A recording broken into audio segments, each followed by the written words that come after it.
It is now vitally important that you bring your conversations to a close. We have a number of things to get to. If you have a talkative neighbor, now's the time to settle down. Quiet, honey. We have a special announcement, and after that we will introduce first timers and a couple things about our next meeting. But there's a couple gentlemen here, many of you know. Gentlemen, why don't you come on over here? Many of you don't know these men. They're quite prominent in our area. They do a lot. First of all, our county sheriff, Jim Johnson, is an Iraq War veteran. He served in many capacities, and he has the distinction of being a veteran of both the Army and Marines. The Marine Corps and the Army. Okay, whatever order. Gotta get the order right. Most of you know Al Richards. He's done much here for our post for many years and currently now. And he's a U.S. Army veteran, Purple Heart veteran from the Vietnam War in 1967. Both of these men have the President. They have a brief presentation here, so this is vitally important. Give them close attention. And say some words and have a PowerPoint. First of all, Sheriff Johnson. Thank you. Ken and I ran into Ken, and Al and I, Al Richards and I, and also Alan Blucos, you may know, as well as Kevin Johnson, a veteran service officer, are in a committee to try to get the Milwaukee County War Memorial fixed. So let me show you a couple of pictures of what it looks like today. That's the Milwaukee County Memorial. It's located at the Milwaukee County Justice Center, right outside my office. And it was dedicated in 1991. So these are some of the plaques of who the committee was in 1991 that dedicated this memorial. So there's several monuments inside, and this one here is for our comrades in arms, forever cherished in our thoughts, served with honor, courage, pride. We are humbled by their sacrifice, and we remember them always. That was from the veterans of Milwaukee County in 1991. So there's also a quote by a high school student at the time. Forget we not the men and women of the United States Armed Forces who gave their lives to fight for freedom, liberty, and everything our country stands for. To them we dedicate this memorial. That was Brian Flannery from Fort Knight. So we have stones that have those military members that we lost from our county, from World War I, World War II, Korea, Vietnam, Operation Iraqi Freedom, Operation Enduring Freedom, the global war on terrorism. So we also have a monument for every branch of the service. So some of this now is starting to show some of the decay. The bricks started breaking apart. You can see the bricks breaking apart there. Oh, that's a really nice one there. Oh, that's the Marine Corps. So you can see what's happening. The bricks, it's falling apart. Numerous areas. There was a problem with how the weeping holes were put in. I'm not an engineer, but that's what I was told. And some of the water started backing up behind the wall and started breaking the brick off. It's all around. Outside as well. And then now the concrete is heaving and cracking as well. And some of the lights don't work anymore that are down in lighting up the flags. So we had talked to the county, and they were able to budget $50,000 to repair the memorial. So as we started going through it, we thought, you know what, 50,000, great, easy, right? So then as we looked at the project and started looking at everything else that was wrong or neglected over the years, we came up with several ideas, and one of them that was standing was to replace all the brick with granite. So on here you can see a mock-up of the granite here, and that's matching the stone. And then we looked at this centerpiece. This is a flower garden, I guess. And so it has to be maintained all the time. So instead we decided that the best thing to do is replace it with an eagle in the center on top of granite columns. So we looked at all this and then found out it's going to cost a little bit more. So our good friend Alan Buchholz, he's with the Historical Society, he did some research and we're missing some names. And one name is misspelled on World War II. Well, we're missing some names in World War I and World War II. So we could try to fit them in there and maybe try to patch that misspelled name. So we talked to the county and said, you know what we need to do is regrind both of these stones. And that's going to cost us another $10,000. And then move Korea and Vietnam over to the second stone. And actually spell out those words of OEF, OIF, and GWOT. So people know what they are. Let's spell them out. So that's going to cost $10,000.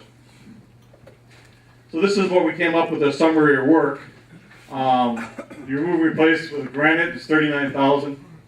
The center granite and eagle feature at $13,800. Now that's the initial project. That came up to $53,000. So removing and replacing all the concrete was another $21,000-ish. And then fixing the granite monuments, that's another almost $11,000. So our project, a $50,000 project, is now up to $85,000. So as veterans, we take to heart what our comrades said in 1991. That our comrades in arms forever cherished in our thoughts, serve with honor, courage, pride. We're humbled by their sacrifice and will remember them always. So in order to honor their sacrifices, we're continuing to try to get this fixed. We have presented our plan to the county. They approved our plan initially, but they haven't approved the money yet. We hit one county committee, so it's got to go to 2 more county committees to see if they'll approve the additional funding. Does anybody have any questions about the memorial? I don't know. It's up to the county board. If you don't, we started doing some fundraising already. The auxiliary has given us some money to some Legion posts and started to raise funds as well. When they first dedicated this, it was all by donations, and so that's what they paid for it there. So we're asking them for another $40,000. So we're going to see where that goes. But I talked to Ken, wherever Ken went, and Ken said, you know what, why don't you come tell these folks what's all going on with it, because you guys are interested in military history, and we have a war memorial that's in disrepair. Ken wants to say something. Al Richards, what do you have there? If anybody's interested, I was going to pass these out. Boy, that's great. It's where you can donate if you would be so generous to do that. And then on the 24th, Friday? This Friday, we are going to do a memorial wreath laying at this monument to try to bring some more attention to it. And we've invited the host from the county to come and be a part of that also. So. What time is that? What time? 5 o'clock. 5 o'clock. Al, you'll have some of those back by the bar? Yep. Okay, next one. I was going to ask both of you. Memorial Day, a week from now, what will be happening here at Rose Hart? Okay. Oh, sorry about that. Here at the post, we are gathering here, and at 10 o'clock we will kick off with our parade going down 13th Avenue, and then by the firehouse we cut over and go down Main Street down to Veterans Park. At 10:30 we have our Memorial Day services down there, and then after that we come back here and have an open house. So anybody can On Monday, yes. Anybody can come. Open house to everybody.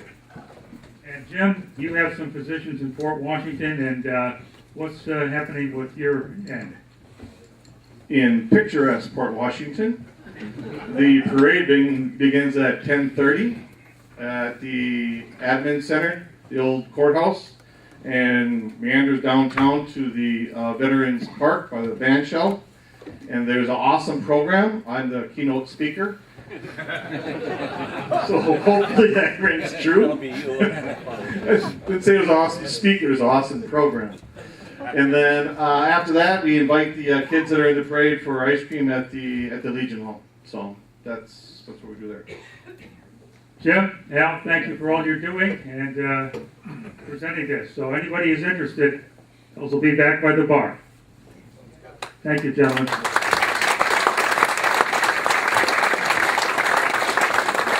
You know, many of you know I was a council member for the city of Cedarburg, and my local experience tells me that you have more influence on your local officials than you think. So if everybody here who lives in Ozaukee County called their county supervisor and said they support this project, you probably increase the chance of it happening tenfold at least. Okay, everyone. For those who are new, take a look to my left and your right. We take a summer break. Gives us a time to recharge our batteries, gives me a chance to find new speakers, and I've got a real lineup for the fall and next winter. You will not be disappointed, but I'm not going to open the package before it's time. You need a break from us too. For your summer vacation, have a safe and good one. We will inform you right after Labor Day about September 16th, but if you already want to put that in the back of your helmet, your daytimer, or wherever, we resume in this December. We will mark our 19th birthday. So thanks for your loyalty to us over the years and your support. You're the people that keep this club alive. As long as you keep supporting it, I will find, Lord willing, plenty of good speakers. Now, Paul, do you have any announcements? No, we're good. Okay, now, I hope I haven't forgotten anybody, but our speaker is going to introduce his family members. Who do you have here, John? Hi, everybody. How you doing? Good. Great. I'm fortunate to have some people come along with you to see me tonight. I have my wife, my lovely wife, Barb. She's here. And my cousin, Billy Keppen, who saw the thing in the paper. I haven't seen him in 10 years, so he showed up. A family friend, Bonnie Coons. She's here tonight. Bill used to be in the reserves, and Bonnie used to teach with the Defense Department overseas. And then I have two friends here, Phil and Ann Callan, and they came along. We recently returned from Vietnam. We went March 15th and came back on April 1st, and they came along with me and my wife on the trip. So after the program, if you want to have some questions about Vietnam today, they'd be happy to answer them. John will come up in a moment. John, why don't you have a seat? We're going to show some footage, and then we'll get you up here. So, did anybody not get welcome? Well, I'm going to embarrass him, but my nephew Peter Zorn is in the audience for the first time. And who else is with him there? And my sister, who has been here a couple times before, she enters. Stand up, don't be bashful. You're amongst friends. So, I hope everybody's been here before, and if you haven't been acknowledged, welcome. So, Paul, you've got some video footage for us, and then our speaker will come up. And as you know, he will speak roughly an hour. Maybe we'll take a little halfway through, just a little stretch break, and then question and answer period when he's done talking. So, Paul, go ahead with our video. This is the Vietnam of the Mekong Delta, one of the 9th Infantry Division's defense areas. It is the Vietnam of endless rice paddies and swamps, of myriad waterways, the My Tho River, the Vam Co, the Can Chuik, the Na Be. A watery battleground for which the 9th Division soldier is very well equipped. He is the striking arm of the Mobile Riverine Force, a unique joint operation by the United States Army and Navy, as novel and precedent-setting as the air cavalry.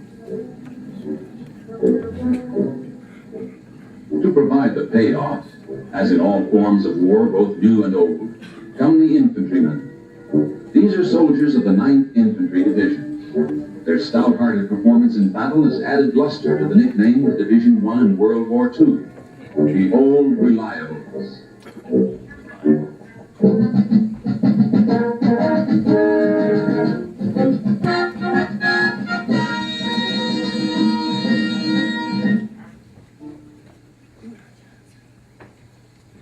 The 9th had a glorious history in World War II. It served in Africa, France, and Germany, and quickly won the reputation of being unbeatable, completely reliable in action. I know because I started out with them in North Africa. The terrain and the enemy have changed. Vietnam is far different from Europe. But one thing hasn't changed: the fighting spirit of the 9th Division. The men who wear its patch today have proved themselves to be from the same stock as the old Reliables. I know them and their battle record well.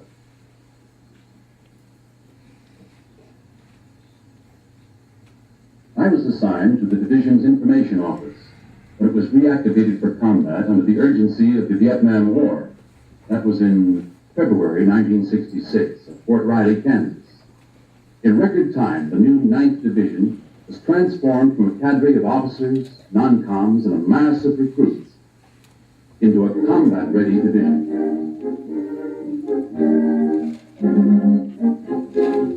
We said our goodbyes. By November of 1966, the 9th Division's 3rd Brigade was en route to Vietnam. In December, the 1st and 2nd Brigades followed.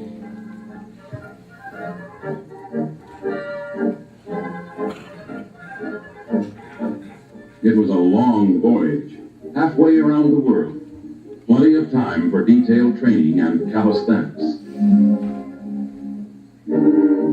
But still time to relax.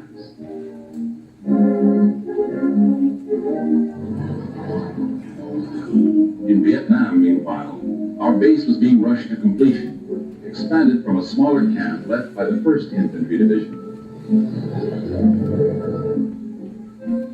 This camp, called Bearcat, was established as the division base. It occupied a strategic position in relation to Saigon, with firm lines of communication to the sea at Vung Tau, port of entry and naval base.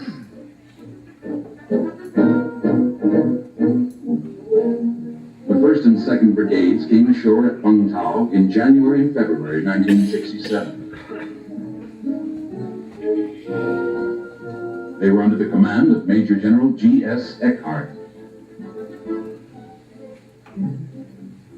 By late January, the 1st Brigade had already been in combat in Operation Colby against a Viet Cong stronghold southeast of Saigon. It was typical jungle terrain, which means that movement was slow and visibility limited to a few feet in any direction.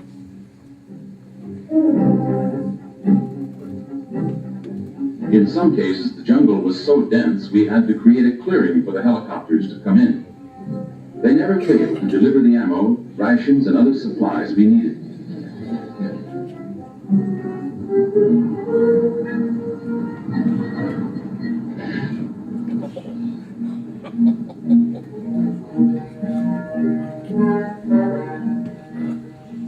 We began to hit pay dirt, Viet Cong tunnels, bunkers, and weapons. Even a communist flag. When one search and clear operation was finished, we went on to another, and another. The 9th Division's main responsibility, however, was to help secure the Mekong Delta. This vast, fertile area is virtually one gigantic rice paddy, broken up by rivers, canals, and earthen dikes. The Republic of Vietnam Armed Forces have been fighting a long struggle against the Viet Cong in the Delta. Our job was to help them.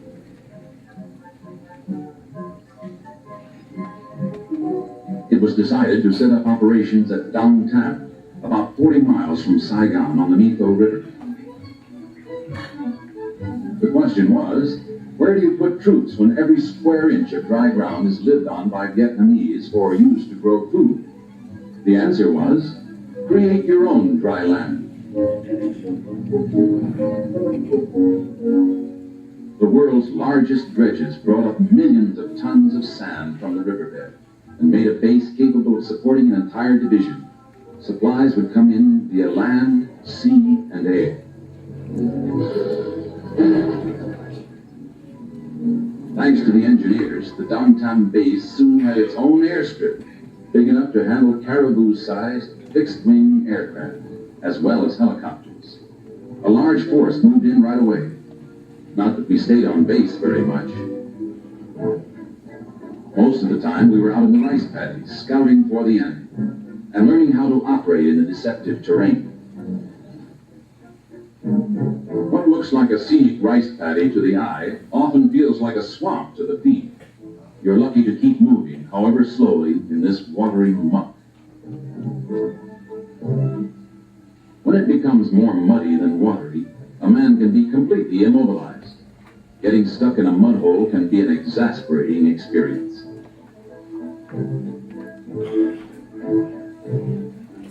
The swampy mud makes one grateful to hit open water. This stream was supposed to be fordable. In a way it was, from the neck up.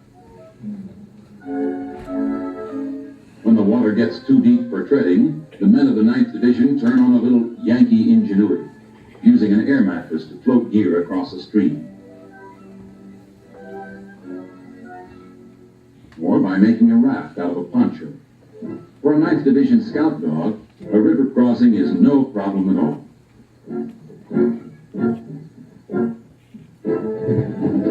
The watery terrain makes it hazardous, even for the highly mobile helicopter to use a rice paddy for a helipad.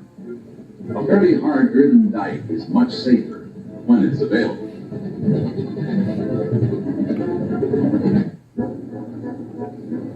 Operation of ground vehicles proved to be a chancy thing, too. The powerful armored personnel carriers often plow through swamp water with great ease, but muddy roads are a real hazard.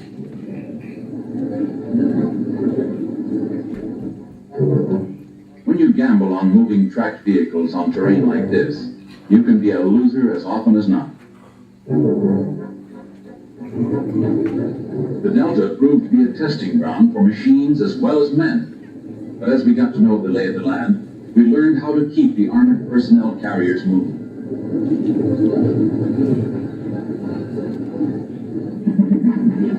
These APCs are M113s. We like to have their firepower around when we hit a Viet Cong ambush. We often ran into them without warning.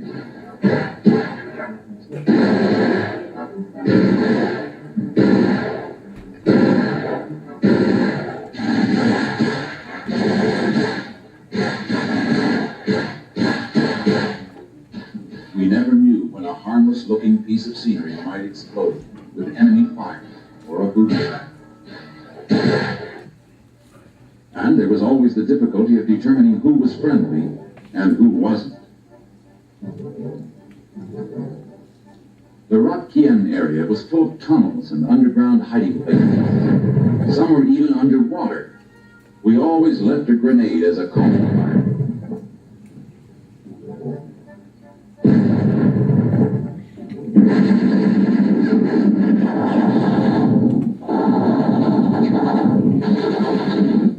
We had our share of Purple Hearts from sniper fire and booby traps, but we called in medevac to get our casualties out fast.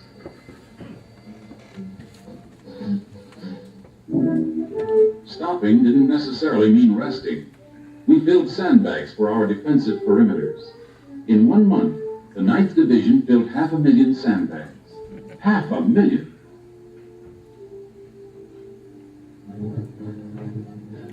We got a surprise visit from a 9th Division veteran.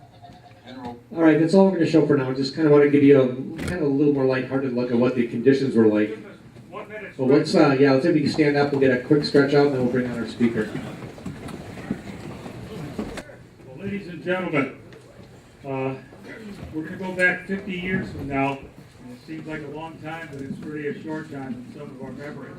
And it's a privilege and pleasure to introduce John Capon from Racine. He's originally from Milwaukee, and he has much to share with us. And when he's done talking, we'll have a question and answer period. So, John, welcome to our group. Thanks for being here. Take us back in time. Okay, can you hear me here?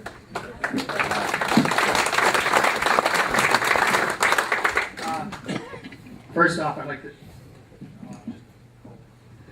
to thank all of you for coming this evening, and I'm just honored to be here. I'd like to thank Ken and Paul and everybody that made this possible, and I'm just really honored that this group has invited me to share my military experience, because I'm just one of thousands that have served in Vietnam, and I'm sure there's a lot bigger heroes than I am, and so I'm happy to be here. I'm kind of fortunate that I've been speaking to college classes and high schools and other groups about my service to the country. I kind of did it as part of my therapy to get rid of the ghost of war. And it all started when my mother passed away. I found out that she had kept some of my letters from Vietnam, and I was really kind of overwhelmed by finding that. Because when I got home, trying to talk to your mothers about what you did in war was kind of awkward. And you really want to sugarcoat it to your parents. You don't want to really tell them all the stuff that maybe you did that you want to take to your grave that people shouldn't hear about, because war is an aberration and you have to do awful things sometimes during combat. And the letters kind of led me to a project in Madison by the Wisconsin Historical Society. In 1989, there was a little blurb in the Milwaukee Journal, and basically what they were doing was asking for letters and memorabilia from the Wisconsin veterans, because at that time Madison had the largest anti-war collection information, but they had nothing about the men and women who had served in Wisconsin. So I contacted them, and we kind of went back and forth a little bit, because for most of the military, at least during the Vietnam War, Madison was home of the commie pinkos, you know, the anti-war people. So I was in no hurry to share my own personal letters with them, but I got connected with the university, and they were wonderful in helping me assist with this project. And so a book came out. It's called Voices from Vietnam, which is a book that contains letters from Wisconsin veterans when they were in Vietnam at the time and what they felt. And I always say to people, you should read this book, or at least buy this book, because it's a wonderful first-hand collection of history that you can't find anywhere else. So enough of that. I'll talk a little bit about myself. I was born in 1950. I grew up with 3 brothers, and I grew up in a place on the northwest side of Milwaukee called Berryland. It was a housing project for World War II veterans because of the housing shortage after World War II. My dad served in the 82nd Airborne. He was in the glider division. He was in every campaign from North Africa all the way to meeting the Russians on the Elbe River. And so that's how we got into Berryland, and that's where I spent most of my youth. I attended Custer High School, and I graduated in 1968. When I speak to Marquette, I always say I was in the 15% of the class that made the 85% look good. I didn't take it serious. So when you turned 18, and I'll talk a little bit about the draft, because I always run into people and they all talk about the draft, but they talk about the lottery. Well, before the lottery, there was the real draft. And that meant it didn't depend on your birthday. It depended whether you had a draft deferment. And so when you turned 18, you took your physical. I took my physical, and I was classified 1A, which puts me at the top of the class for selective service candidates. And I just kind of went on my merry way. You know, when you're 18 or 19, you know it all. You don't have to have people tell you what to do. You always make the smartest decisions. And I wasn't going to college, and when in high school, I had to work, so I didn't have any athletic scholarships coming my way. So I was just kind of trucking along, and then in November of '68, my mother saw a little thing for an entrance exam to UWM, and it was a college entrance exam. That's what you took in those days. And so she encouraged me to go, because she always wanted to have one of her boys go to college. So in order to make my mother happy, as we all have made our mothers happy, I went and took the test, and for some unknown reason, I got a good grade. And UWM offered me a chance to go to college, which was kind of nice, because then I would have a college deferment. And at that time, the 68 had the 10 offensive, '69 had the Tet Offensive, so there weren't many volunteers going in the military. They were always looking for draftees. By the way, how many draftees do I have here? I always want to say they're always the unrecognized veterans. Draftees are the backbone of America's military, at least during World War II, because they never wanted to go in the military, but they went and they served duty, honor, and country. So I always say, let's give them a big hand of applause for the people who were drafted.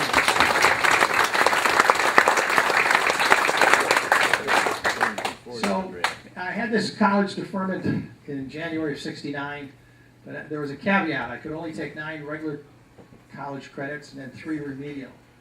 And then in May of 1969, the draft board, in order to get more men in the pool, they took my draft deferment away. Because at that time, 57% of the eligible men in the United States, through medical deferments, college, maybe some career jobs, I think maybe some married, 57% of the men had draft deferments. So that left a pool of just a little over 40%. So in high school, a lot of my friends who weren't in the military or weren't going to college, we were getting drafted. And so at that time, I could feel the pressure, and I decided to go down and check out my local recruiters. Well, I went to the Air Force, and there was a waiting list, a long waiting list. I couldn't get in the reserves. Usually you had to have a connection to get in the reserves. I'm not a good swimmer, so I didn't go to the Navy. And the Marine guys just scared me. It was too tough. So I went to the Army, and I took some tests, and all of a sudden he said, well, you can become a helicopter pilot. And at 19, I thought, wow, that's great. I'd be a flyboy, have a little scarf, be a helicopter pilot. Well, I never realized why they wanted helicopter pilots. So on September 9th, 1969, I went down. I had quit my job, kissed the girls goodbye, and I was ready to go and do my military service. Well, when I got there, I told the sergeant while I was there, he says, well, the helicopter class doesn't start till November, and I don't even know if you'll get in.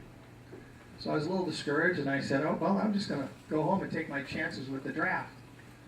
He asked me to just hold on for a couple of minutes. So I did. And then he came back and he advised me, he said, you're going to be probably drafted the next month or the month after. And he said, I'll tell you what, I'll give you 3 years today with wonderful career opportunities. And I said, 3 years? Boy, that's like forever. I'm not going to go for that. He said, I'll tell you what, I'll give you 2 years if you leave today. And so he smoothed it out by saying, once you get in the Army, they'll let you become a helicopter pilot. Just tell them that and they'll take care of it for you. So again at 19, I didn't have my smart hat on. Some decisions you never forget because I signed on the dotted line. So I left home, I called my mother, said I wasn't coming home for dinner, and I told my dad was going to come and get me, but at that time my older brother had been in the military and the draft pressure was just kind of driving you nuts. I mean, even if you applied for a job, sometimes they didn't want to hire you because you'd get drafted. So I remember a couple of things that day.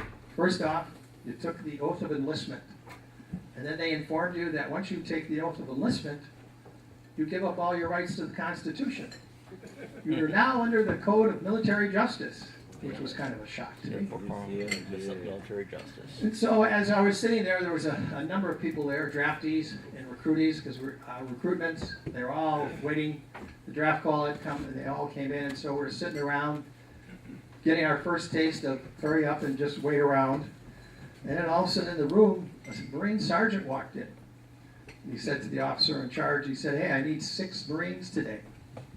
I never realized that they were drafting Marines, but during the Vietnam War, they drafted 44,000 Marines. Sure. And so the room really got quiet.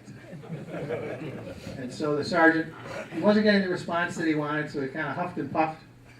And he finally said, I want 6. Who wants to be Marines? Who wants to be real men? You gotta be Marines. And so 4 guys finally volunteered, and he was getting really flustered, and he said, all right, I'm just gonna pick 2. So he walked over to 2 guys, he goes, you and you. And they looked at him, and the one guy said, I'm not going. He said, I'm not coming to Marine. He says, you take me to jail, I'm not going. And so we all stood there, and then finally somebody else volunteered.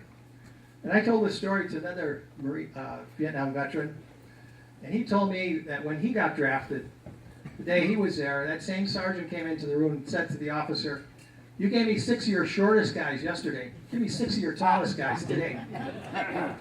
And I thought, what a day for that. You're getting drafted, you don't want to go in? And then you're going to be part of the Marine Corps. Wow, it's your lucky day. So later that day, our little group, we all piled into a couple of buses and headed to General Mitchell, got on one of the old North Central prop planes, and flew down to Fort Campbell, Kentucky. We got off in the dark.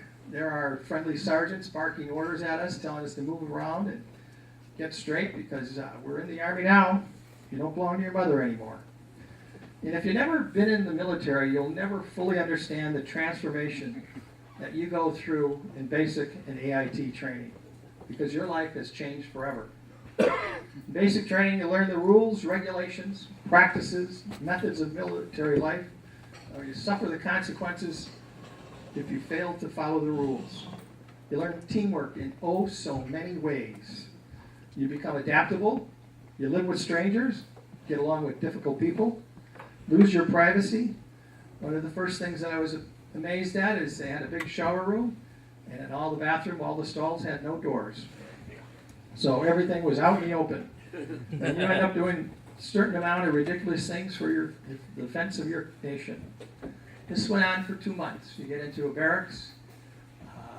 They all had the old World War II wooden bunk beds. You didn't get to pick who was on top or who was on the bottom. And there would be a room of maybe 100 or 200 guys. Training consisted of marching drills, manual arms, PT, first aid, weapons, training, more PT, marching, hand-to-hand fighting, bayonet, PV stick, bivouacs, tactical training, more marching, inspections. You were learning things that you would never use or ever do once you left the military. What I remember was there were 2 things. That if you wanted to go eat, you had to eat as fast as you could. There's no talking. And if you talked, the drill sergeant would be over you, barking in your ear, saying, "What are you talking about? Somebody's waiting to sit in your chair." And they always had 2 kinds of milk, regular milk and chocolate milk. And there was never any chocolate milk. The cooks used to laugh. I remember somebody went up and said, "Where's the chocolate milk?" And he just started laughing. He said, "There's no chocolate milk. We just put that sign there." So that's how it is. And after that, I graduated, and I was going to advanced individual training. They test you when you come in the military to find out what you're really suited for. And my 3 top choices came up as military police, medic, or combat infantryman. At that time, they were looking for combat infantrymen. And so I was assigned to Fort Polk, Louisiana. So upon graduation, we ended up getting on the buses and headed down to Fort Polk. It was an all-day trip. One of the things that I remember about that was we went along the Mississippi River. And it was a real eye-opener for me. I'd never been down south. But I never saw poverty like I saw on that bus ride heading down south. I was shocked at the living conditions. There were lots of outhouses, no electricity. I never knew that stuff existed in the United States. But then in the military, you get those kinds of experiences. When we were doing the testing in basic, we had people that couldn't read, so somebody would have to read to them. We had somebody from the Appalachian area. He had the shiniest boots in the barracks because he had 2 pair of boots. He had never owned 2 pair of shoes in his entire life. And so that was kind of the beauty of the military. You really see other people in different situations. I mean, not everybody's perfect, but you really learn to get along with people. So we came to Fort Polk, it was nighttime. We were in the buses, and we were all full of piss and vinegar, we went through basic training. We were hardened individuals. People in the Army were going to be the new soldiers. And we took a long road, and we're all kind of kidding ourselves. And we're on this bus, and as the lights turned into the training area, there was this huge, huge billboard sign. And on it, there was an American soldier bayoneting the Viet Cong. And it said, "Welcome. Welcome to Fort Polk, home of the combat infantry for Vietnam. Welcome to Tigerland." The bus got really quiet because we all kind of realized we were going on a destination that we really never seriously thought about, but it became more real every day. So in AIT is advanced individual training. I was in the mortar group. I was 11 Charlie, and then there were 11 Bravos. The drill sergeants told 11 Charlies we were always smarter than the 11 Bravos. I don't know what that meant. We had to do some math with azimuths and that, and math is not my strong subject, so I don't know how that worked out. But in AIT at Fort Polk, we focused on actual combat, radio training, advanced weapons, first aid, booby trap training, war survival, combat maneuvers, battle tactics of waging war, more PT, more marches. We had the Vietnam orientation, and again, more PT and more marching. And one of the things that the drill sergeants would impress on you is if you would screw up during training, first thing they do is get in your face and say, "You just killed yourself. You wiped out the whole platoon. Are you aware of that? If you're going to be a slacker, that's what's going to happen to you. It's going to happen to your buddies. Is that what you want to have?" So for 2 months, you're totally indoctrinated on what you did was so important, not only for yourself, but for everybody else, either in the platoon, the squad, or the company. And they really used to kind of beat it into you because you'd run around and they'd ask you what the spirit of the Vietnam soldier is, and it was to kill, to kill. We used to sing little songs, up the hill, down the hill, through the hill. Every day, I want to go to Vietnam. I want to go kill Charlie Kong. That was repeated time and time again. So after that, I graduated. There was about 160, 170 guys in our company. And I think out of our company, only about 10 guys ended up not going to Vietnam. The rest of us all went to Vietnam. So they gave us 10 days leave. I went back home to Milwaukee to see my families and friends. You know, it was kind of ironic. They were always talking about, okay, aren't you scared? And be like, nah, I'm not scared. I've been trained. I know what I'm doing. But one thing I remember on the night before I left to Vietnam, my dad hugged me, and he told me that he wished I didn't have to go to Vietnam in the war. I was stunned. I was touched by him because he had never told that before. And since he was a World War II veteran, it really meant a lot to me. So I stopped in California. I was lucky to have some relatives in California. So when I stopped at my relatives in California, I was going to go report. And my uncle, who was very persuasive, said, "Hey, why don't you stay an extra day, John? What are they going to do? Send you to Vietnam? You're going in." So I did. I stayed an extra day. And then the next day, I went to Oakland to report in. And it was Oakland Travis Air Force Base. It was on the weekend. And this is one of my stories that I'll never forget. When I opened the door, it was kind of deserted because it was a weekend. And I look, and there's a long line of guys against the wall. And I was kind of surprised. I was like, whoa. So I got in line, and we started processing. And for those of you not in the military, processing goes slowly. And so after about 4 or 5 guys had gone through, this sergeant came out. He was really irate, really irate. He said, "What the heck is going on here? Nobody's supposed to report today." He said, "All you guys are late." He said, "This is going to cause me a lot of paperwork." He said, "Okay, how many guys here are a couple days late?" I raised my hand, and a bunch of us walked away. He says, "Go over to the other side." So they started going through the litany. How many a week late? A couple more go. How many a month late? A couple more go. How many 3 months late? There's still guys standing in line. 6 months. 9 months.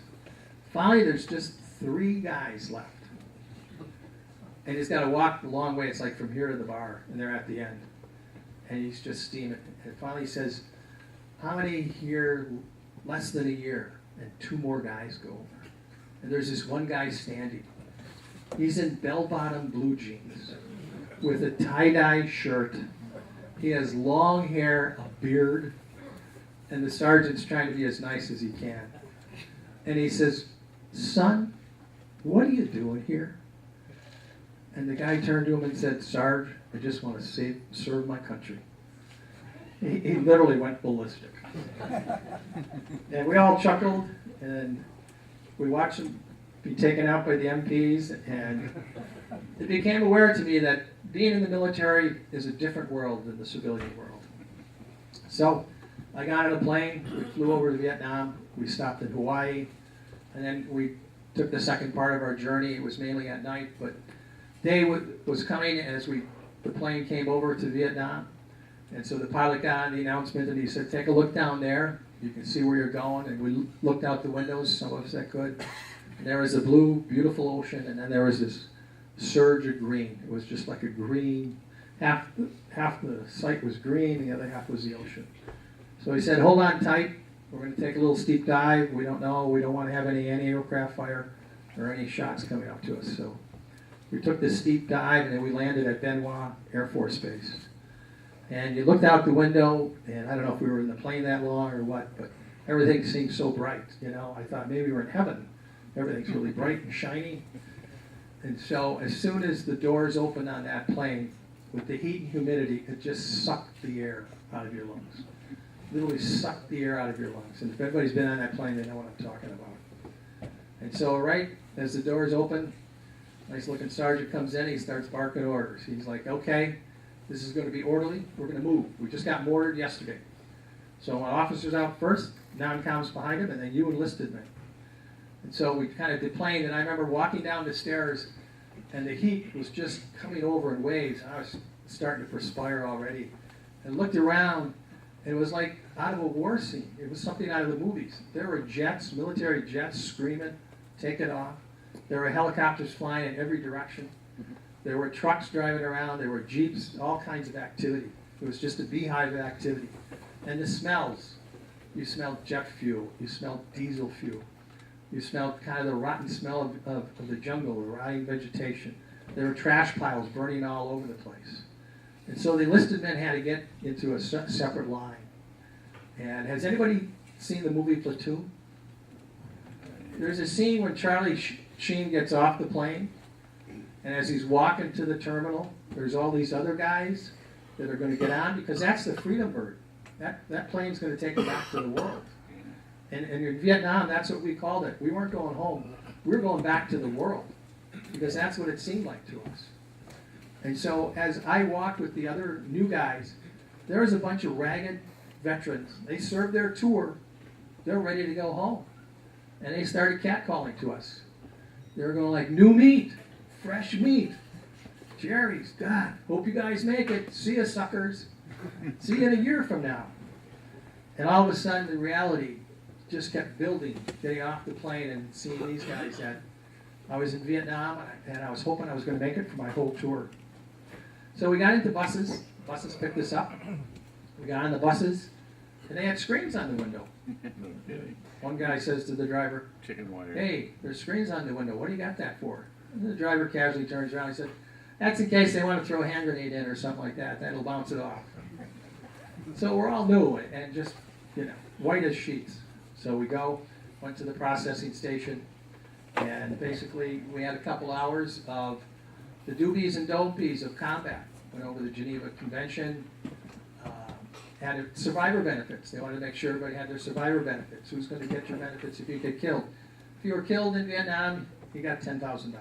Your parents did. You didn't get it. But they would go to your survivors. So that was part of it. And then they gave us a little talk about drugs and all those other advices. Don't do that stuff. If you get caught, you're going to go to jail. In Vietnam, they had a place called LBJ, Long Bin Jail, which was nothing but iron Connex boxes. And the thing about the military is every time you had bad time, you had to serve another day of good time. So if you got thrown in LBJ for 6 months, you owe the Army another 6 months. You could extend your tour for a year. After a couple of days, we had a couple of days, and one of the things I remember was the first night they had guard duty, or you had KP, because we were waiting to be transferred to our next unit. And so I got assigned to guard duty, and we're out on this berm. And we had a tower about 20 feet high. We had telephone poles and that. And there was 3 of us assigned. And they had a radio, we had an M60 machine gun, and then we had our individual weapons, some M16s. We hadn't been assigned, but they gave it to us. So Roger Knaus and I, who went through basic, we volunteered, and we got on the same one. And then this other guy came along. And I don't remember his name, kind of a bigger guy. And so we climbed the tower, and we're checking everything out. He turns to us, and he says, I want the machine gun. And we go, oh, okay, why? And he goes, well, I never had one. I never trained on it. Paul, if you want to start. what I'm gonna do while I talk is, I've given Paul some slides that I put together, and they're just of Vietnam, and I'm gonna let it run while I'm talking. And it's go on for about 30 minutes. And just show, I do this to show people what Vietnam looked like. For most of us, it's different scenes of guys. That's me in basic training. There's just a couple of those. And it just shows what Vietnam was like for us. And there's people and boats and all that. So we'll let that run. And so that night, as we're on burn duty, they had these lights that shone out, but nothing would show in. It was a burn. And we were over by the morgue, and we were over by the first aid station, which would take any kind of troops if they got hit before they went to the hospital. And so that night, when we're on this berm, we had to walk to the gate, which was about 100 meters. And so we're in the light, looking out to the darkness, and it was like looking into a wall. And we had to check the lock on the gate to make sure it was locked, even though we could see it. So we did that every hour. We had to do that. One guy would walk down and come back. And later that night, about 11 o'clock, all of a sudden, there's a small ambush right in front of us, about 1,000 meters out. And they had a local recon team that had gotten some contact. And so we're all there, bug-eyed, looking, watching these red tracers go up in the air, watching the green tracers go up in the air. We had the radio, we could listen to what was going on. So they had this intense firefight. They went on for about 20 minutes, 30 minutes, and it stopped. The gunships came in, and we're just shaking in our boots. We're like, my God, this is really it. This is combat. And so they called in a medevac. They got the guy medevaced out. And then he landed right behind us. And I don't know if you know, at night, sound travels really far.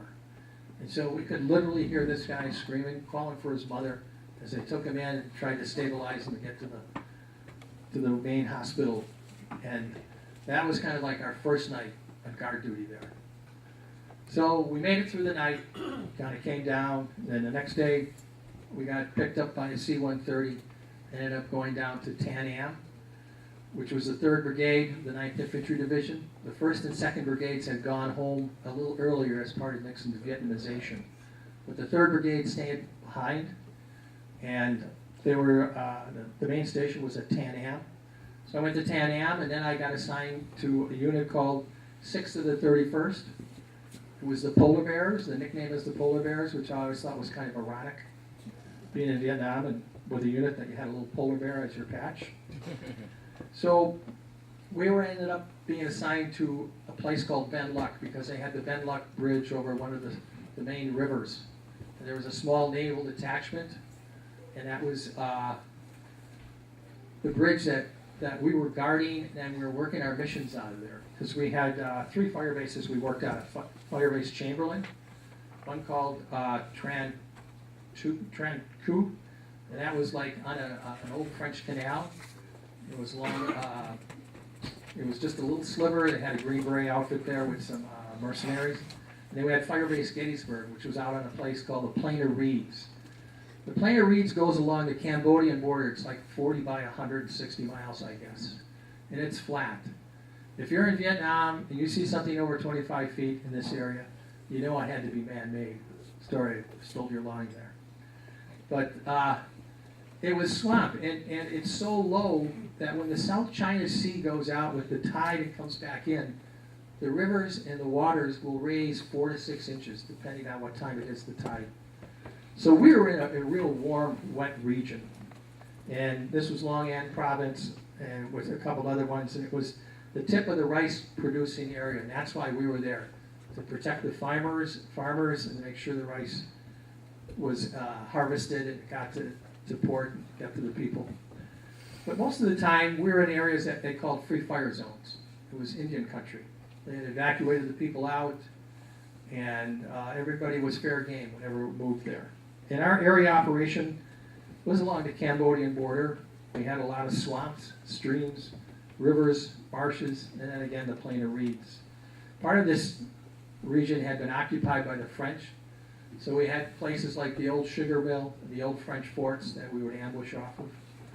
And our mission was really to interdict the enemy, because we did a lot of, this was a agricultural type area, so we did a lot of patrols, and we didn't have any real big battles, like Quezon or anything like that. We were doing a lot of battles, going out in squads and platoons. We'd go out and try to ambush.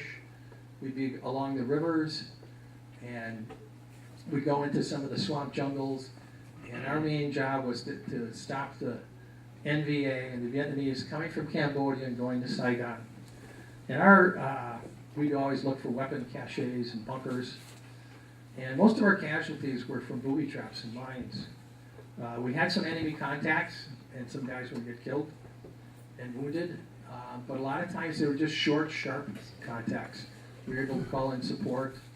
When we did operations, as it was shown earlier on the video, we had these little landing craft, and we would come out, and a lot of times you'd sink up to your knee in the mud. You'd almost have to squirm out like a worm. And then we'd go out into an area where the intelligence might say, well, we think that there's the enemy there, look for a bunker complex or something. Or at night, they used to have planes called sniffers, and they would fly over the region. And they also, or helicopters, and they also had helicopters that would fly over and drop giant light bulbs. They would have 1,000,000 watts and light up the area.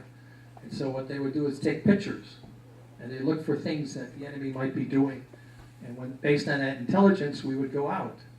And a lot of times we were in pineapple plantations, we were in banana groves, we were in old rice fields, and we're just generally in the swamp. One of the things I always worried about was drowning. Our unit had a couple of guys who drowned simply because you'd cross these rivers, you didn't know how deep they were. If you had your ruck on, your pack, you could go down quickly, and you got your boots and your helmet. So that was always something we were real careful to watch.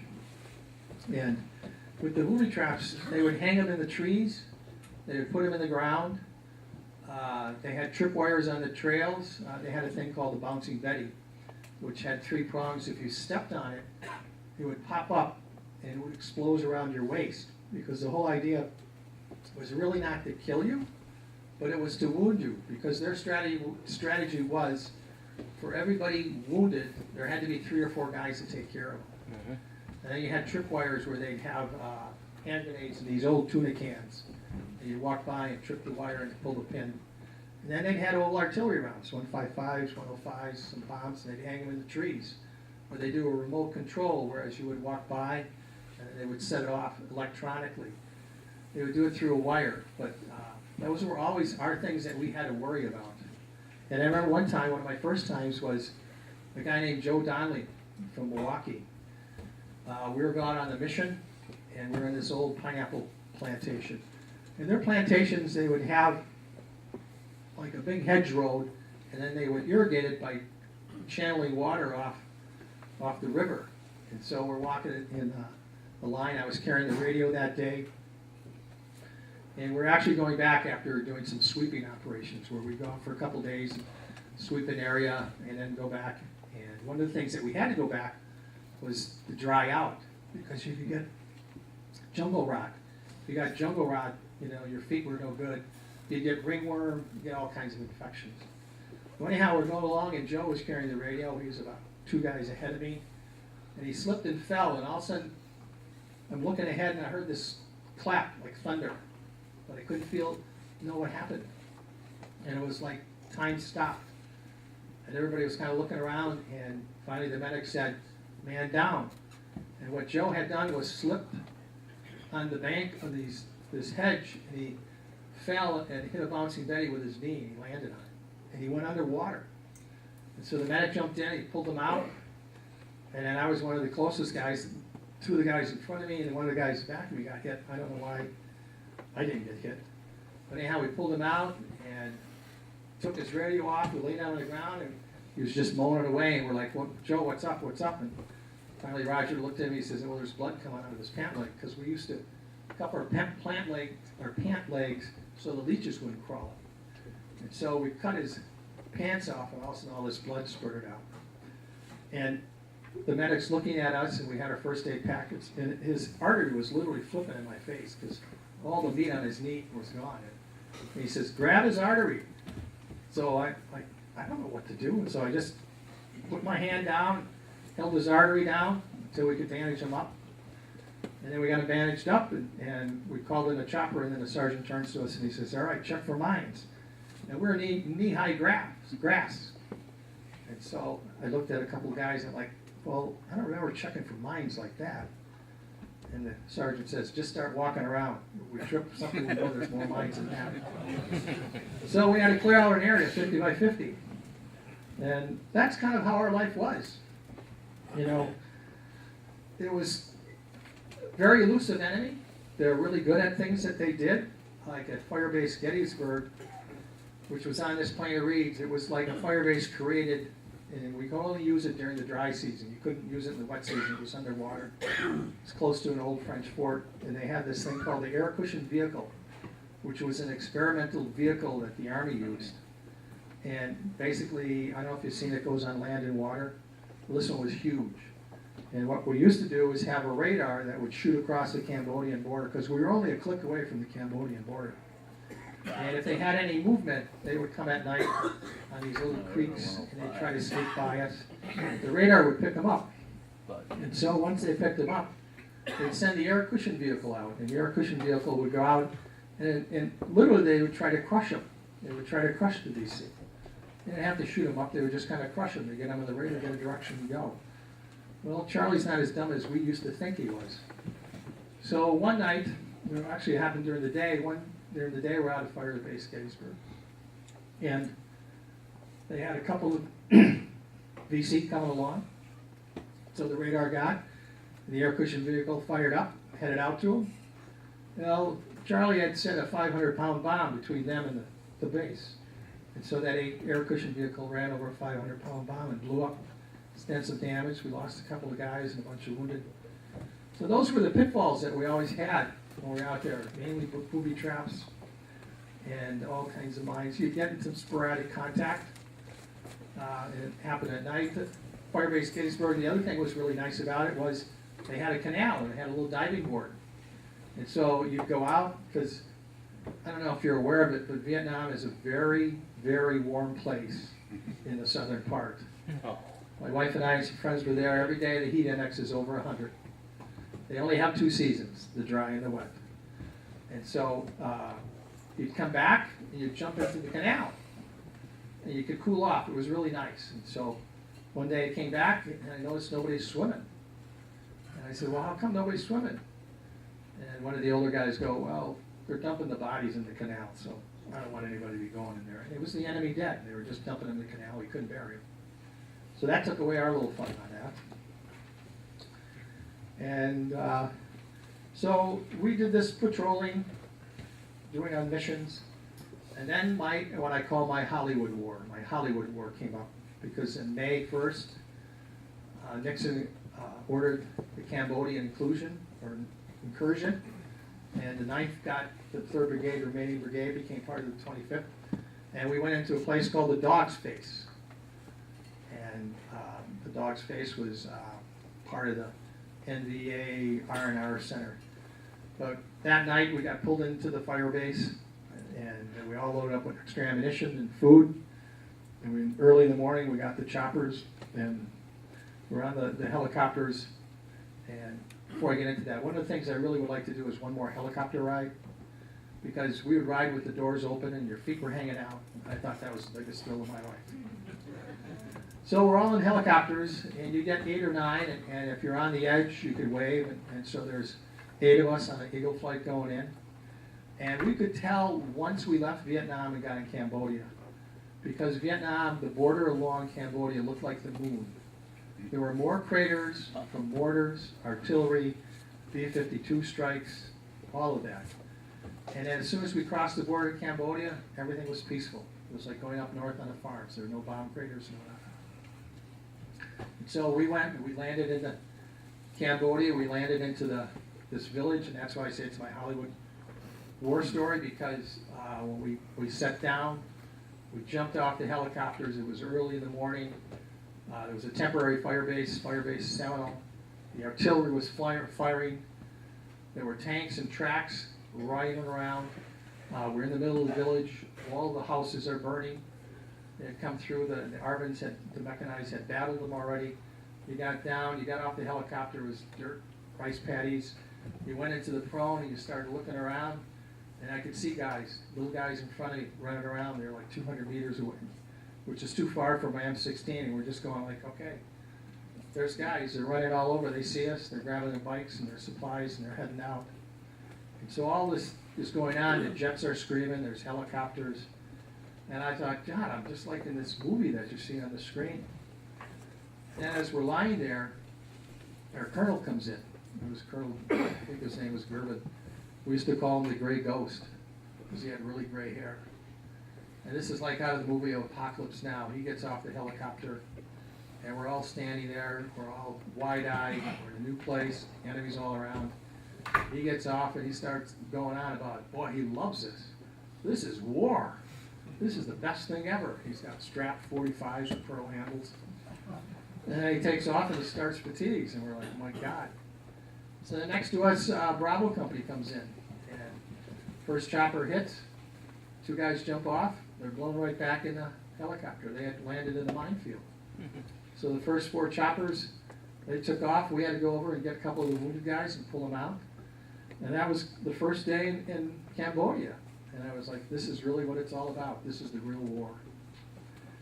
And as we went along the next couple of days, we were doing search and destroy. We had a big battle at a town called Chantry. We surrounded it with a number of companies. In a main road, it looked like every normal town, but it was a big NVA stronghold. For the couple of days, we had a battle there, and it finally ended. We were in companies blocking the force. Finally ended. The village people all got on one end with their animals, and late at night they made a mad rush. And it really put us in a bad position because there were so many civilians we couldn't fire them up, but we kind of figured out that a number of the enemies slipped out that way. And the other thing that I remember too was we went through some of these towns. We went into a bunker where they had bunkers, and this one little, like the outskirts of this town. And we found a bunker, and inside were some civilians. And these people were literally being starved to death because they cooperated. We pulled out a woman that was just skin and bones. I know they talk about the famous World War II veteran Joe, living skeletons. This was what they were. And I remember being shocked seeing them, and we're cleaning them up. They couldn't walk, they couldn't do anything. And it reminded me of my dad, because the 82nd Airborne had liberated one of the concentration camps. And it's an image that still stays with me, because there are men, women, and kids. There's only about 6 of them. But I just couldn't figure out how cruel it had to be. And so we got taking care of them. And then this place was a giant training base. They had blackboard classrooms. The officers had toilet seats in their latrines. They had showers, they had tents, they had picnic tables. And they had all kinds of shooting ranges. One of the things that they had, which was really neat, was they had helicopters on a wire. Little tiny model helicopters. Let them roll along on this wire so they could practice leading the helicopters in order to shoot them down. We ended up taking about 28 tons of information out of that area, because after about 2 weeks we left. Out of the 2 brigades that went, we had 14 killed and 67 wounded. And then after we got back, honest to God, we were kind of glad to get back to Vietnam. That was our home territory. We knew what to expect. We knew what the enemy was. In Cambodia, we had no clue. They had heavy machine guns, they had mortars. So we got back to Vietnam, and then after a couple of days of rest and relaxation at Fire Base Chamberlain, one of the leading generals came in, and basically we had a formation. They gave out some Purple Hearts, and basically he told us that one of the key things that we did in Cambodia, because one of the helicopters that came through, because when you're in the field you kind of unload and load ammunition and food, one of these helicopters came in with filing cabinets. And I remember I was with another guy, we jumped on, and all of a sudden the pilot started panicking and telling us to get off, and we're like, okay, what is it? And they just said, get off, get off. In fact, one of the officers pulled a pistol on us. He pointed at us, he said, leave that stuff alone. So we took off, and we were just really confused. And then we found out later that it contained thousands and thousands of pictures and information of all kinds of agents in Saigon and all in the 3 Corps. And then what they did was were able to round all these people up. So he gave us a big pat on the back for having that intelligence coup. And so I always thought, wow, that's great.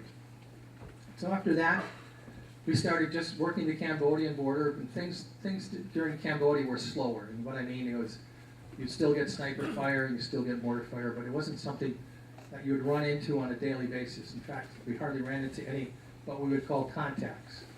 The NVA and the VC were being driven out of our area, so we were mainly patrolling and tearing down old fire bases. So then Nixon's plan was going on because of all the protests back home. So he had to pull some troops back. And so the 9th in August got orders to go home. And I didn't have enough time in country, so I wasn't going home. Because Nixon also promised that if he would draft people, he wasn't going to send them into combat MOSs, which is infantry, artillery, mechanized infantry. So if you didn't have enough time, you would go to another unit. And so after that, I ended up going to another unit, the 199th Light Brigade. And that was well, I had to go to Long Bend, Camp Frenzel Jones, and I got transferred. So then I went out to the rubber plantations. We're in the Michelin rubber. And I'd never been in a full-size rubber plantation. And the amazing thing was, you would go and you'd be under the canopy. It would almost be pitch dark. I found some pictures and I showed my wife, and there's this dark picture with a little white light, and I said, that's the end of the road. So we ended up going to this fire base, and it was a rainy season now, really muddy, and I went to 199th Light Infantry, and I had a mortarman MOS, and they said, well, we'll put you in the 4.2-inch mortars. And so I go over there, and they kind of told me there's no room for me, which was unusual. I always thought there was room for you. But they had all the old-timers. What would happen for the infantry is the old-timers, if you had 9, 10 months, 11 months, they try to get you in the rear so you can go back and finish your tour. And so I didn't have that kind of time. And so a recon platoon came in, and they kind of checked me out, asked me if I'd been in combat, checked my weapon, my equipment, see if I had my stuff together. And they said, okay, come with us. And so I went out, and we're out one day. And all of a sudden, the sergeant goes, we're going back. And I said, well, what happened? He goes, this unit's going home. So I went back to the fire base, went back to Long Bend, and stayed another week until I got another unit. And then I got transferred to the 25th Infantry, 4th of the 23rd. It was a mechanized infantry. I thought, wow, this is great. I'm not walking anymore. This is living the life. And mechanized infantry, they'd have these little containers. They always had soda, and beer, and ice. They always had cool stuff. And so I ended up going to this mechanized group. We're working out of Swan Luck along the Michelin rubber plantations. We're helping the Australians and the New Zealanders build a road. This track had a 4.2-inch mortar, and had a 50 caliber, an M60. I thought, man, I got all this firepower, got nothing to worry about. You know, we got hand grenades, got our individual weapons. So I get there, and they go, well, you're the new track driver. Okay, what do you mean I'm the track driver? I never trained on this stuff. They kind of hem-hawed and all that, like, well, we're going to give you the famous Army program, OJT. What's that? On-the-job training. I'm like, holy cow. So, again, I was only 20. I'm like, okay, I'm going to drive this track, man. It can go 60 miles an hour, it's 2 tons. All right, it's cool. So they taught me how to drive the track, brake track, change oil. We're in the fire base. We run some missions, protecting the Australians and the New Zealanders. And then about a week later, we're all sitting around in this tent, having a couple of beers and getting to know each other. Finally, I said, well, how come I'm the new track driver? You guys all got MOSs. And one guy goes, well, when you go over mine, the track driver's the first guy killed. I says, well, what does that mean? He says, well, you're the new guy. You just better hope another new guy comes.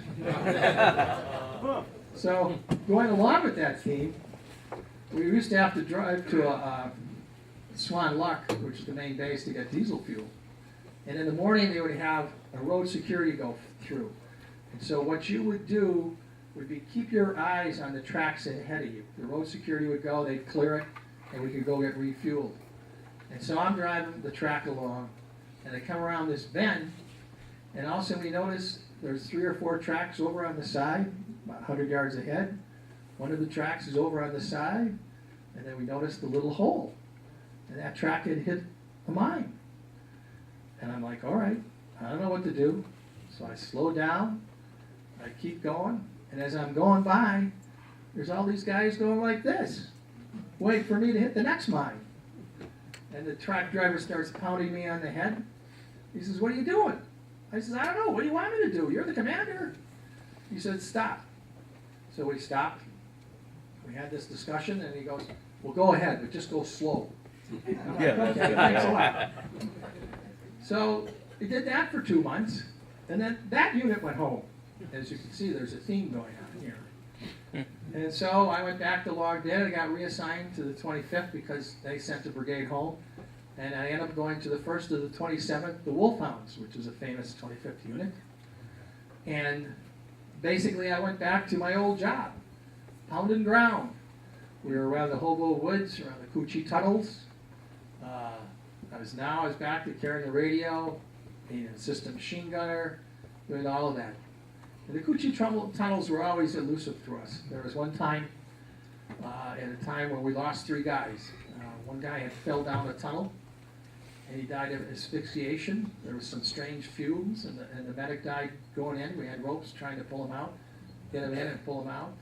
And the day before, we lost a guy because somebody popped out and shot him because they were just spider holes in tunnels. They would just pop up. You never knew where they were. But we had one story that I always kind of laugh at now was Lieutenant Primo. He had to do his duty one day. So he's over in the bushes and he stuck his rifle down this hole. And about 20 feet in front of him, this VC pops up out of the hole with his hands up. So here's a lieutenant with his pants down, can't get his weapon, and he's screaming at us, get him, get him. And we kind of look over, it's the middle of the day, and 30 feet away, 3 more pop up. What had happened was we had captured the doctor 2 days ago, and they were looking for medical treatment. And so we ended up rounding up the prisoners and taking them back. But I always remember that story. It's kind of a funny one. So for my last part of the tour, I was at the 1st to the 27th. And I would like to say life got easier, but it got worse. We ended up taking over some areas that the Arvins, our allies, but they hadn't patrolled. And so for the last 3 or 4 months, it was kind of scary again because this time we were running into some big contacts. We would run into bunker complexes that were 60, 70, 80 bunkers, and that means there's a pretty good-sized unit there. And a couple times the military would have all these strange operations. We had some intelligence, and what they were going to do was put 1,000 artillery rounds in a 2-click square, which is 1,000 meters by 2,000 meters, and we're going to be the blocking force.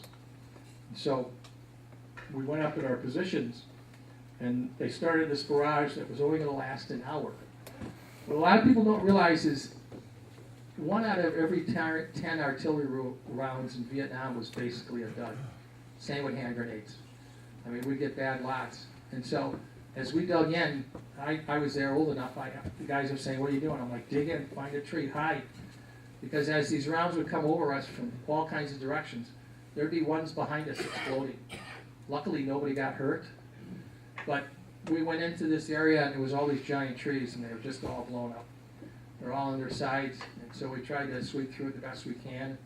And the next day, we moved out, and as we were moving out in the afternoon, our headquarters and 2nd Platoon got hit pretty hard.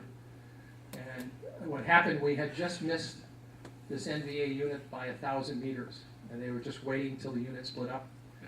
And so at that time, we're out on the flank, which means you'd have maybe a headquarters and a platoon or 2, and then there'd be a platoon on one side, one platoon on the other side as a flank, probably 500 to 1,000 meters away.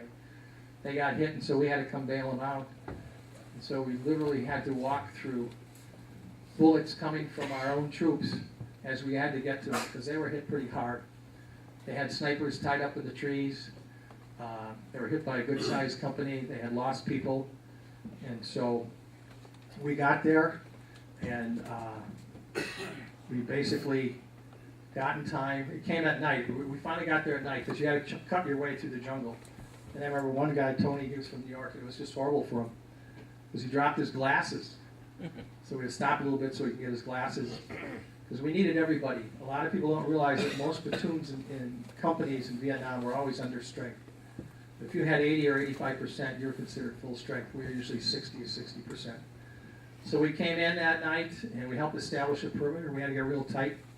And then we had the 11th Cav come busting through. And then, again, it's like the movie Apocalypse or Platoon, where Charlie's seen his tracks just burst through the jungle. We had a couple tanks. We set up a defensive perimeter. And the interesting thing that night, as we retrieved our dead and wounded, you could hear them doing the same thing. And I often wondered why they didn't shoot. But I think we were both tired of slugging it out.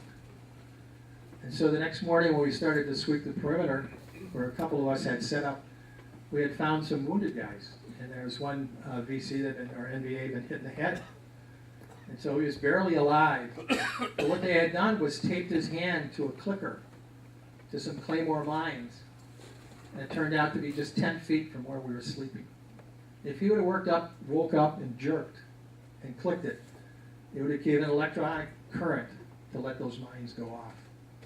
And so I always feel like that was kind of fortunate to me, because there were a number of times when I either tripped a booby trap or could have been shot. And so that morning we swept through. In the morning we still had a little fire, but one of these tracks had a minigun on it. And it was just an amazing thing watching this thing hit a minigun that shoots 600 rounds per minute. So we made it through there. We got our dead and wounded out, and we headed back. And a couple of weeks later, we had the same thing happen. Where at that time there was a big push for body counts. So we had an officer who was on his second tour. He wasn't in the best condition. He had got wounded in '68, and he was on Perkinins all the time. So he wasn't making good decisions. And I was with a group that we ran into a training. We came on this area. There was a funny smell. We couldn't understand it. We're like, what is this smell? And all of a sudden we looked, and there was some slit trenches, and we're like, okay. So we had a lieutenant who hadn't had to make contact. Some of the older guys, myself, zookeeper, and a couple guys, we established perimeter, and then we sent a couple guys out. And these guys literally walked down a trail and walked into 3 or 4 VC eating lunch. And the smell we had was rice cooking. And we just couldn't understand it. And as they walked in, one of the cooks came out and shot one of the sergeants in the arm. And all of a sudden there was a brief firefight, and then the lieutenant kind of was like yelling, "Come back, you guys, come back!" And I grabbed another guy and I said, "Let's go, let's get the machine gun and go." So we ran to the front, the zookeeper, and they had half dug a bunker, and we ended up just kind of maintaining the line of defense. So Freddie came up and pumped off about 500 rounds. We had a little firefight going down this trail back and forth, trading rounds. And then they kind of broke contact with us. We had some blood trails, but we couldn't find them. Or we couldn't follow them at this time. And so we looked around, and here there was this training camp. They had picnic benches, they had bunkers all over the place, and then they had a telephone line. And the telephone line ran to the direction where the headquarters platoon was again, with another platoon and an Arvin platoon. And they're on this heavily used trail. And as they came along, there was a stump on the trail with 3 rocks on it. So you might know what that means. That's a marking post. So if you walk past that point, you usually enter the kill zone. And so the Arvins, they took off. They knew this wasn't good. And we had found this telephone line, and we were telling our captain headquarters, don't go there, they're waiting for you. But he didn't heed the advice, and so he ended up going down that trail. And again, we had a massive little firefight going on, and we had to turn around and go back and help bail them out. And I remember what a sad thing that was, because we had a couple of guys killed, and it was just unfortunate because one of them was the medic.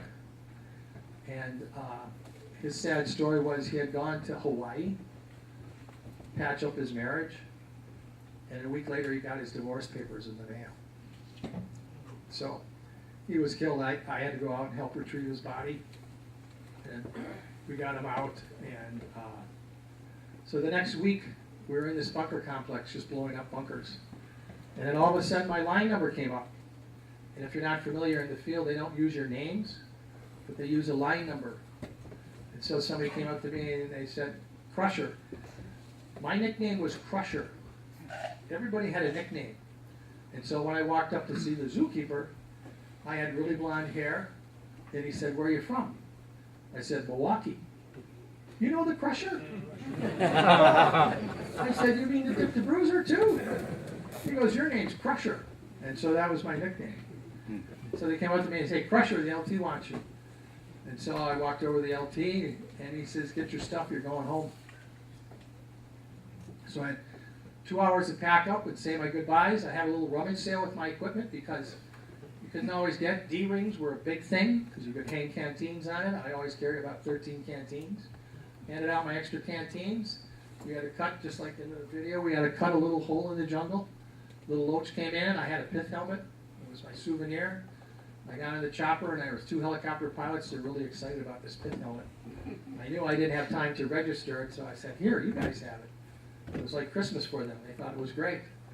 So the helicopter took me back to the base. And so I ended up going back to Longden.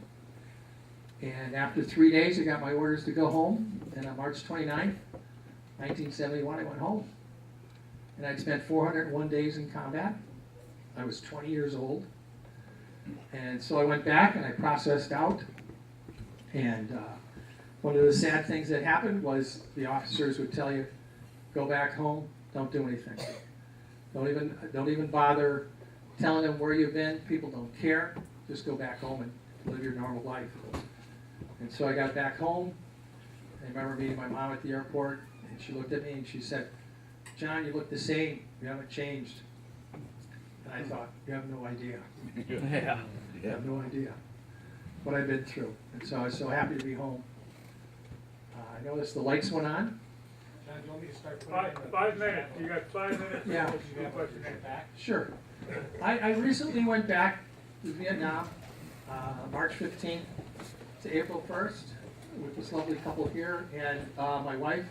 I put together a little program of what Vietnam looks like today. And it was amazing for me because I've never felt so peaceful after my time in service. When I got to Vietnam, I thought I'd have the scarlet letter on my chest, veteran, killer. And yet, these people couldn't have been more open. They were very gracious to us. They were really happy to see Americans, which surprised us because of the fact of the war. But we had a couple of guides, and as one guide said, well, we fought the French.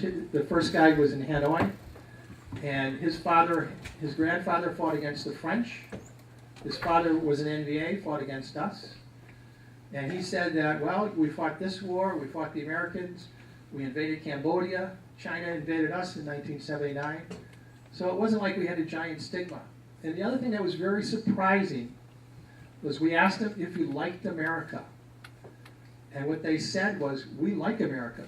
We want America. We need America to protect us from China. I don't know how many people would say that, but they said that right to us. And our guide in Saigon said the same thing, almost the exact thing.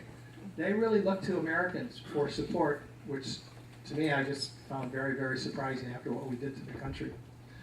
But it's very prosperous. I've got there's a lot of tourists. One of the things that's amazing is when you go there, they call you Westerners. They don't call you Americans. But as soon as they found out we were a Westerner and they asked where you're from, and we would say USA or America, it was like they heard the words Disneyland to a small child. They would smile and they would nod in appreciation. They'd ask us where we're from. Scooters. These are scooters everywhere. Oh, yeah. There's 8 million people in Hanoi. There's 5 million scooters. And they're very ingenious. There's just a barber. But that was really amazing to hear that coming from them about how important America is to them after the war. And they have a traffic rule there. So green means I can go, yellow means I can go, and red means I can still go. That's true. They said they're the safest drivers in the world. And the thing that I was impressed with is Vietnam is really recovering as a nation. They do a lot of assembly work in Hanoi. They have a huge Canon facility making cameras and binoculars and electronic equipment. And Do a lot of clothing. this was old Hanoi. These are school kids. It was just really fascinating. And the other thing is, we went to a number of pagodas and temples. Vietnam's about 65% Buddhist, which I never would have realized. I always thought it'd be like looking at those East Germany movies, you know, communists with drab buildings, and they don't. They're very ingenious. You'll see a lot of building. This place was the University of Literature. And inside there are stone tablets from the graduating class from like 1200 BC, 1300 BC. It was really enlightening. These were all these kids taking pictures inside the temple. They hadn't graduated, but they come and take their pictures. And they rent all those costumes. So they were very gracious to us. And that really surprised me. Of course, another thing that we found out, my friend Phil and I talking to the guides, that they're very unhappy with how the government runs things. They have an influence of Buddhism and Confucianism. So it was really interesting. I encourage anybody that's been there and has thought about going back, go back. And if you haven't been there, go there. It's very inexpensive. They're very nice at hotels, the food. We stayed at 4-star hotels. The food was as good as anything I've ever seen. We took a rickshaw through downtown. We went through downtown Hanoi, through the traffic, and they have all these things. Who would have thought you could get cream puffs here?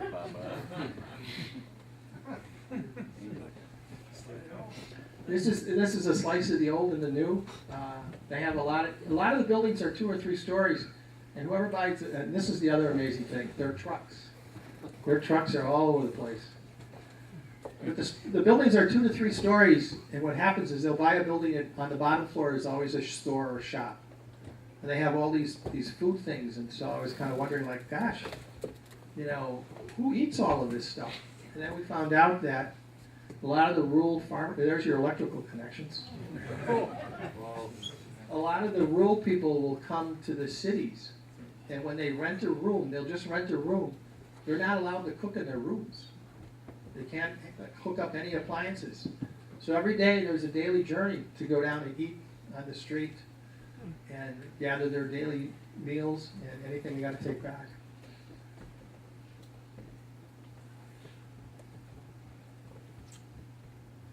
And again, this is Old Town. Scooters everywhere.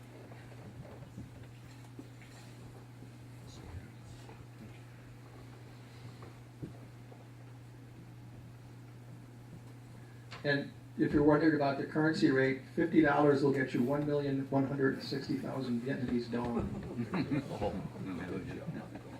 This is a craft brewery. This is kind of like the Heart by the lake. This is a big craft brewery. This is a big business. This place is another place, and if you notice, there's the Colonel. You got Dunkin' Donuts. You got Popeyes. You got Burger King. These are kids playing a game like with hockey sacks, except they do it with feathers. It was very popular. We saw a lot of the kids. This was the famous water puppet show that they do there. There's people behind on wooden sticks. And again, the trucks. It is amazing what they put on a scooter. This was one of the tourist stops. One of the things that we found out is if you go on a tour, you want to go to a happy room. Anybody have an idea what the happy room is? It's the bathroom. So he always wanted to go to the happy room. And this is how I mentioned how they go straight up. And then we drove by and there's the rice field. There's that little thing in front, and in the rice fields they'll have graves right in the middle of them. And then, as our guy pointed out, here's the urban building, pushing out the rural part of Hanoi. And we're doing a lot of building. It was amazing. Oh yeah, they load them down. And this was just a little truck vegetable garden that we stopped at. And there's banana groves behind it. And this was our guard, Frank. I gave him a brewer hat. Okay. Sent his kids brewer hats too. So. Then we went to Hai Long Bay, which is one of the UNESCO sites to go see. There's 1,000 limestone islands in there. And that was part of our trip. And if you want to let that run while we have questions, we can do that. I have some boots here. You want to share anything on this, what this brings to mind, or any particulars you'd like to? If anybody wants to be been to Vietnam and want to smell it, go ahead, because it's still got the old stink. You can't forget that. But I always take this along to show people. These are the one things that I got to keep. John, I have a question. Then we're going to put the microphone. If you've got a question for our speaker. You and I had a brief discussion, adjusting back to civilian life. You had an incident at one of the schools, I think it was a university, with one of the professors who wasn't too fond of Army veterans. You want to share that? Yeah, I'm sorry I ran out of time, but I went back to EWM on that program, because when I left that experimental program, I had a 3+ average, so they were anxious to get me back. So a couple of things happened. I went back, I called them up, I said, I'm home. They said, come on in, we'll get you back into school right away. We need you so we could have good candidates for this program. So the first day I went down, and you know, students sometimes are oblivious to things. So I went into the, where you re-register, the registration area. And one of the students came out, talked to me, and said, come on in. And so we sat at the desk, and they go, well, how are you? And I said, good, I'm real good, you know. Still got short hair, still got a little tan left. And so then he very politely says, where you been? And I said, Vietnam. Well, so the room kind of got quiet. So I could just feel the tension building, and he says, well, what'd you do there? I said, well, our job was to kill people. That's what we did. They were shooting me, I was shooting back, and our job was to kill people. And all of a sudden, you could just feel that this was not going to be a good experience. He didn't know what to do, and I said, I'll tell you what, I'll give you a call, and I'll come back. And I kind of left, and it kind of just started dawning on me of what you're going to have to go through when you come home, because you're not really accepted. And so then I finally went back into UWM, and I'm taking an English class, and there was this guy who was definitely anti-war, and one of the poems he wanted us to read was something about baby killers in Vietnam. And he wanted us to comment on the story. Well, that didn't go over too well with me. I got up and voiced my opinion in many different ways. And he said, "Ooh, you got to come to my office. We'll have a conference." I said, fine. And so I came to his office and had another argument and told me I got to quit the course, and I just kind of left UWM. At that point, I didn't feel welcome on the campus, and I just went back, got a blue-collar job, and just started working again. But I'm happy to report that at 40, I did go back to college. I met my lovely wife at the 20th high school reunion. I always say that she saved me, because I was just a party hound when I came home, living like there was nothing left in life. I missed a whole bunch, drinking, playing softball, and doing a bunch of stuff. But I went back to Cardinal Stritch and got my degree, and life has been good ever since. Question and answer period. Raise your hand, anyone, we'll bring the microphone to you. We'll get right to you. Comment on your return to Vietnam. It was 40 years after, and there was at least two generations that had come along that had no connection to the war. Right, right. Behind you. Some of your pictures showed tanks. Were they actually operational and effective there? Yes, tanks were good, but they were limited. They're limited. Yeah, that's some of the old bridge. That's some of the old bridge. They blew that bridge up, and we went, and they still had pieces. Tanks were good. Going through the forests and the jungles, they can knock down things. But when you got in the swampy parts, they weren't. But the thing was their firepower. They had cannons. They had 105 rounds in that. And they could take small arms.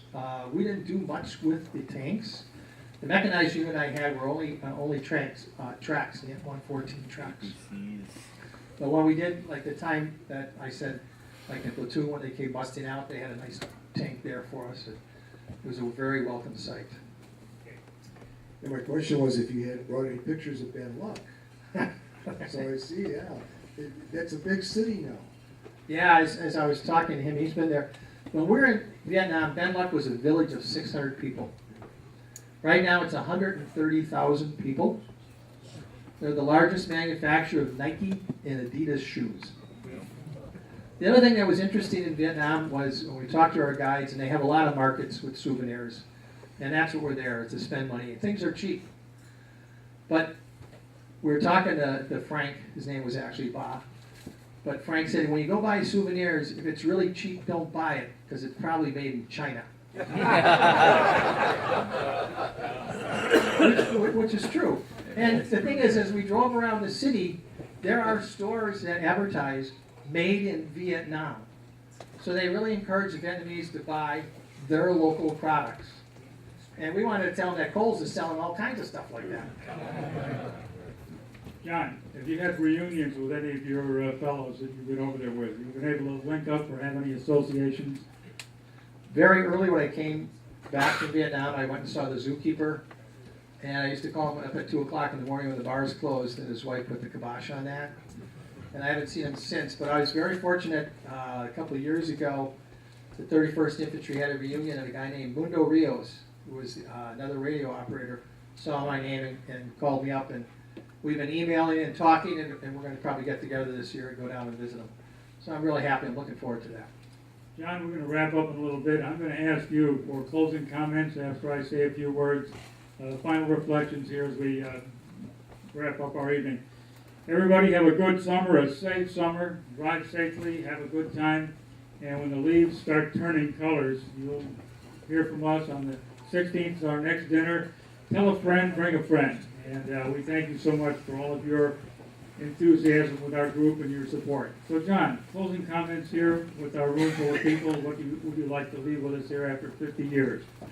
I just thank you for taking the time to listen to me talk. I always feel like what I did really wasn't that significant and important. And coming to groups like you validates that. But I want to thank everybody here who's a veteran, because as I tell the classes I speak to, don't thank them for their service, thank them for their sacrifice. Because when you go in the military, you give up a lot of personal freedom, you give your friends, your family, and even if you're not in war, you go to remote places, and you just have to truck along and keep our nation safe. So I always say, if you can't think of it, thank them for the sacrifice, but it is a sacrifice. And I thank all the veterans here. Thank you so much for letting me come and talk to you.